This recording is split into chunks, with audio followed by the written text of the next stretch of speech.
literature. At World of Literature, today we will be dealing with Amoretti 5, that is 5th sonnet from the series Amoretti. We have already dealt with sonnet 2nd or Amoretti 2nd from the sonnet sequence and Amoretti, and today we will be reading sonnet number 5. So let's take up the text of sonnet number 5.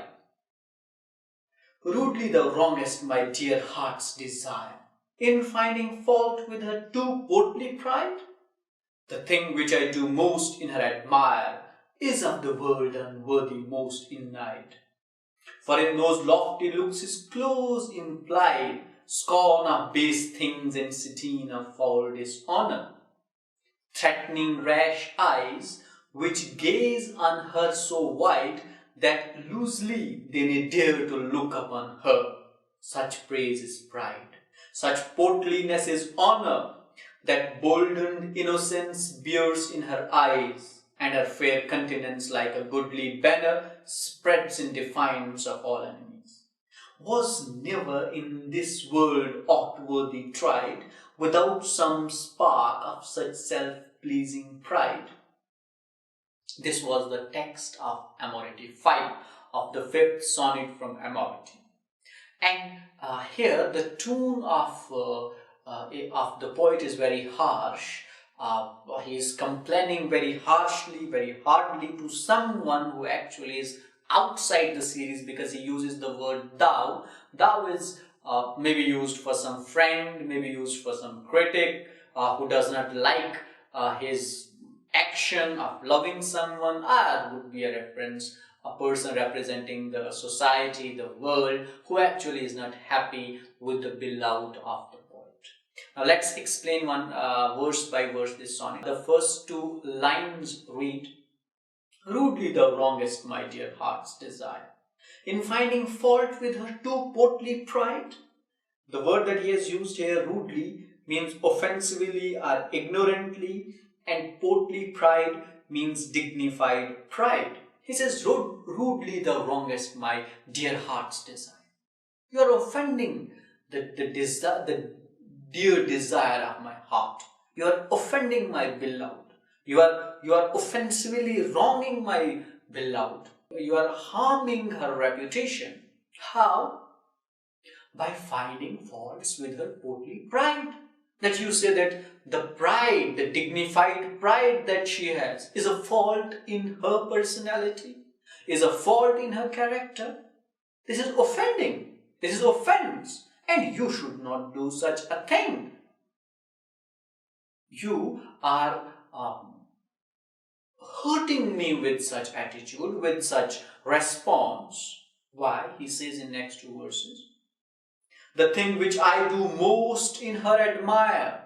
Now, this is something that I admire most in her. What?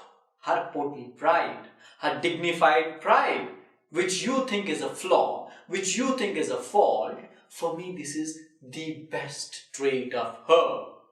He says in the last verse of first quatrain, is of the world unworthy most in night. This word that he has used here, in night, actually means envious. Now, this is something that I like most in her. People are envious of it. People don't like it. World doesn't like it. They hate this dignified pride. They hate this portly pride. But I don't.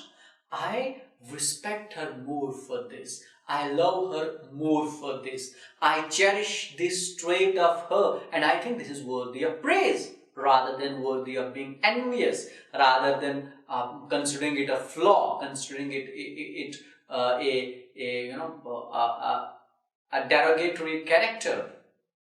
This was the first quatrain wherein poet is complaining about someone, or complaining to someone, that why has he been saying certain things for his beloved which he thinks are not rightly said. Now we come to the second quatrain, and let's read. For in those lofty looks is close implied scorn of base things and stain of foul dishonor. Lofty looks that he has used here, phrase, means lofty eyes are eyes full of pride. Implied means exists, something that exists there. Scorn of base things means hate or disdain for cheap, base or unworthy kind of things. And a Sidene word means disdain. He says that, have you ever looked into her eyes? Have you ever looked into her lofty eyes? Those beautiful eyes. There is close implied what? Disdain for scorn thing. Have you ever seen? If you will see, she does not like cheap things. What is cheap thing? Cheap thing is saying bad things for someone, which you don't like, so you would say, oh, fine, this is not good. I mean, this is a cheap thing, and this is something that she does not like. Have you not seen in her eyes that she hates such cheap activities? She hates such cheap things. And what next? He says, and Sidene of foul dishonor, and she has disdain for foul dishonor. Someone who wrongly dishonors someone. For example, you are saying that her pride in her is a bad thing. You are not honoring her. You are disrespecting her. And you must know that in her eyes is scorn for such thing, is disdain for such thing. She doesn't like it. Someone says foul things for someone without a reason, which actually are not in her. So that is disrespecting someone, not honoring someone properly. And this is something that she hates the most. Further he writes, threatening rash eyes which gaze on her so wide that loosely they may dare to look upon her. Rash eyes. This word that he has used here means hungry eyes or strange eyes. The eyes of the world, the eyes of the people from the society, when they look upon her, how do they look upon her? Gaze on her so wide. Their eyes are wide open when they look upon her. They cannot believe their eyes. And then, they cannot loosely look upon her. They cannot directly look upon her. Now, this is one of the metaphysical trait also that Edmund Spenser is implying here, that she is so beautiful that people cannot have a direct look of her. They cannot just keep gazing on her face because she is so beautiful. It's something like what John Donne has written in The Sun Rising, where he says that his beloved's eyes would blind the sun in a wink. Something like that, that her eyes are more brighter than the brightness of the sun. And again he says that Edmund Spenser says that the beloved is so beautiful that these rash eyes, those hungry eyes of the people, when they come and they look upon her, they gaze upon her with wide open eyes, actually they cannot look loosely upon her. They cannot look for a long time upon her. They cannot dare to have eye contact with her. Then he says,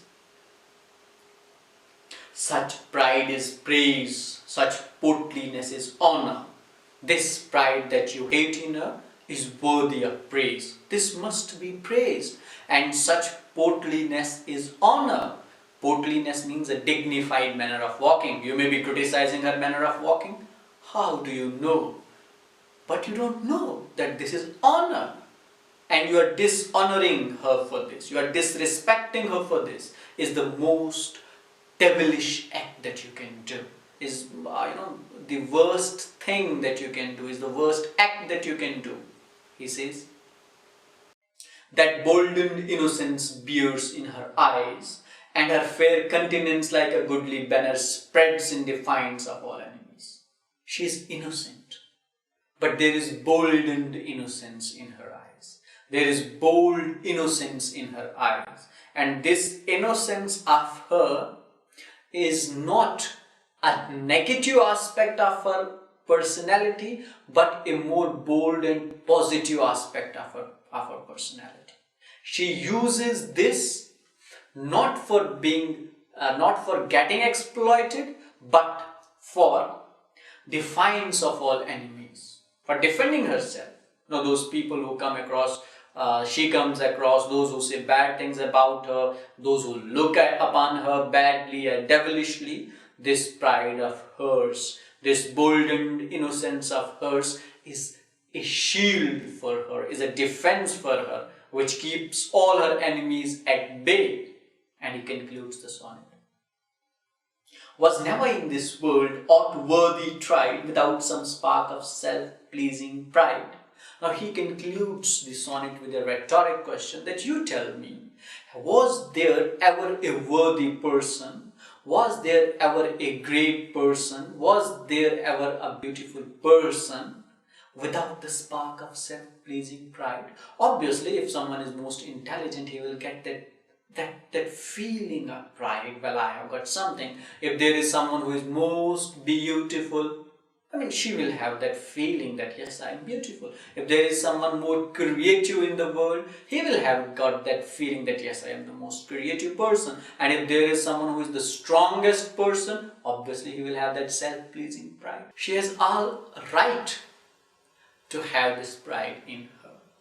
That was Sonnet 5 from Amoretti, or Amoretti 5, wherein a poet is defending the pride of a beloved, and he is complaining to the world who are actually saying that the pride of his beloved is not a worthy thing in her personality. They dishonor her for that, they disrespect her for that, but poet comes in defense of the pride of his beloved in the sonnet. That is all that we have for today at the World of Literature. Thank you for watching, and keep watching the World of